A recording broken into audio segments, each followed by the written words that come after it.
Mr. Chairman, members of the board, I am Ronald Meisburg. I am representing the United States Chamber of Commerce here today. Who are you again?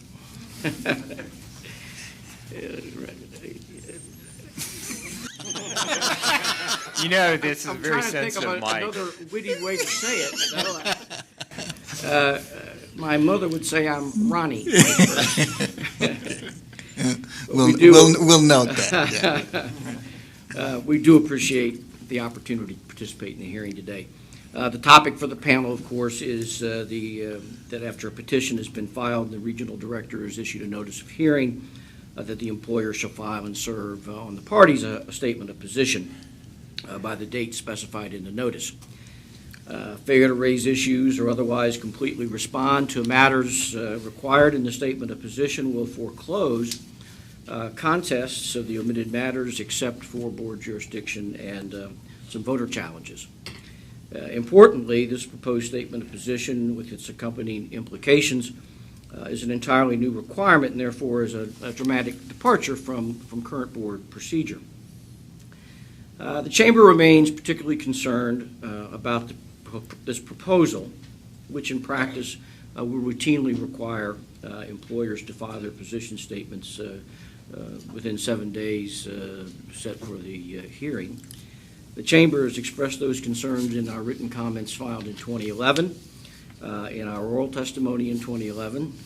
It expresses those concerns also in our written testimony filed this year and again today.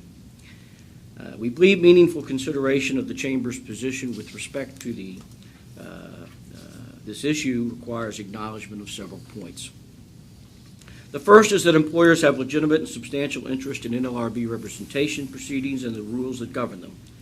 The Chamber believes this to be unassailable. Employers undertake the numerous and substantial business risks required to start and maintain the enterprise, like raising and borrowing of capital, developing business plans for the production, marketing, and delivery of products or services, making commitments to vendors and suppliers and customers along the way, and of course hiring, training, and supervising the employees necessary for the enterprise. So these interests may not eclipse those of other parties, but they are certainly substantial and legitimate. Second, it remains the case that many, if not most, employers involved in these representation proceedings are relatively small employers. This is strongly suggested by the board statistics showing that the median size of units in representation proceedings has ranged between 23 and 28 over the past decade. And of course, that means half the elections involve even smaller units. And the Chamber's membership drives one of the reasons the Chamber is very interested in this, because 96% of the Chamber's members are small businesses with 100 or fewer employees, and 70% of the Chamber's members have 10 or fewer employees. Now, small employers are the very ones least likely to have full-time counsel or the human resources staff with the familiarity to deal with the kinds of issues raised when a union files an election petition. This can operate as a very great handicap for these small employers in an extremely short deadline period of 7 days or less. Most of us at this hearing are familiar with the arcane labor law terms and rules and concepts involved in representation matters.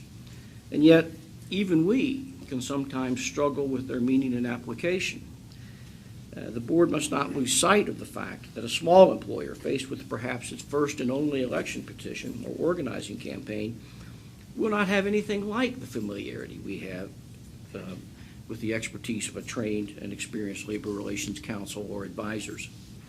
Instead, the employer will have to locate, retain counsel, perhaps other advisors, and that takes resources and time within this 7-day deadline, which is denied to the employer. While the stated goal of the proposed rule is to streamline the election process, the due process rights of employers, and particularly small employers, should not be sacrificed in order to do so.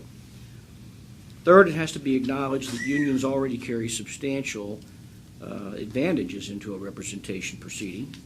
The prevailing wisdom seems to be that the employer holds all the cards because purportedly it can, without regard to the demands on managing its business, communicate constantly with its employees about union organization, but this simply ignores reality. The principal focus of employers is the satisfaction of their customers' needs and the efficient management of their business. By contrast, it's the very business of unions to organize and represent employers. They can do their organizing for weeks or months without the employer even knowing about it. They can frame the election issues, communicate with employees, determine what unit it wants to seek, file the petition at a time when it seems it is most advantageous to them to do so, and it will have the resources it needs in place to handle any of the issues that come up. So we believe that the board must evaluate the proposed regulations, and in particular these that we're here talking about now, through the lens of these facts. Otherwise, there's very significant legal and substantial risk that employers will effectively be denied important legal and due process rights, forced to either unknowingly waive important legal rights because they were not counseled, or raise every issue, even maybe those that would not have been raised, in an effort to avoid any waivers. We frankly think this does not serve the purposes of the Act or free and fair elections, and that it will reduce the efficiency of the election process, not increase it. Wouldn't you say that in federal litigation, or even state litigation, if the party that is being sued, the defendant, if they don't know the issues, the basis for the litigation, that they would be at a decided disadvantage during the course of the litigation? Wouldn't you agree? Well, I think it depends. I mean, that's really going to be depending on the particular piece of litigation. I remember Ms. Gamira asked a question a while ago about the quickest way to settle a complex lawsuit for a judge would be to say, we're going to trial in 7 days, and that focuses everybody's attention very quickly. I think the problem there is, leading up to a lawsuit, you've got, first you'll have a history in most cases where somebody has written a demand letter saying, here's what I want done or else I'll sue you. Then you have a complaint in which it has to lay out the statements for which you're being sued, the claim for which you're being sued. You have an opportunity for an answer. You have an opportunity for discovery. And so all this takes far longer than 7 days and permits the employers or the parties to have a keen appreciation of exactly what's at issue. But it doesn't happen within 7 days. Right. Yeah, I have a follow-up question to that. In our unfair labor practice cases, we permit the provisions of the complaint to be amended in many cases even after the hearing. What would be your position to the extent that the board were to adopt a written position statement requirement, but to not to regard it as a waiver of positions that were unexpressed in the statement of position? Well, I certainly think that would be an improvement, but we had a number of other objections to the statement of position that we're not addressing here in this oral testimony today. So while that may be an improvement, I don't know that it would be the complete answer to the issues that we're concerned about.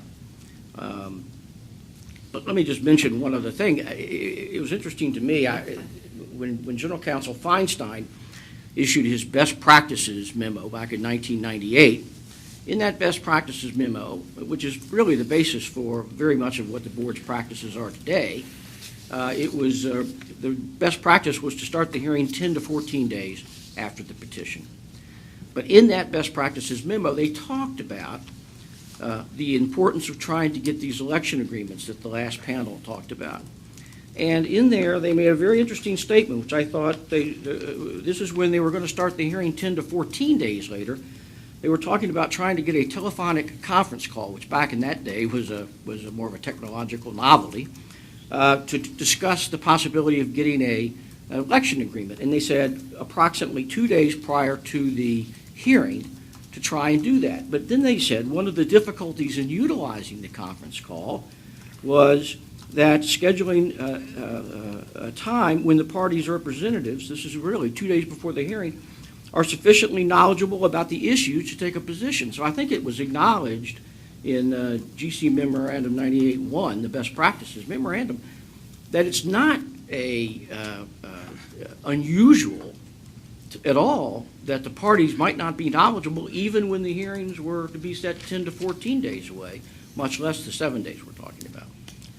Are there particular pieces of the statement of position that are objectionable, or is it the whole concept of it? The fact that it has to be in writing, the fact it has to be submitted? Yeah, Member Schiffer, I appreciate that question. I don't want to put a gloss on our comments, our written comments, which we devoted about 10 pages out of our document to pointing out which parts of the position statement, some of which we didn't object to, but other parts of it which we did. So I'd find it difficult to say that we have a sort of conceptual disagreement with the notion of the position statement, but that there's no proposal on the table that's acceptable, and we stand by the objections we voiced in the written comments. Can I just jump in for a sec? Is there a real objection by the Chamber of Commerce, though, to having a statement of position that would be binding at the end of the hearing? That's not something that we've considered.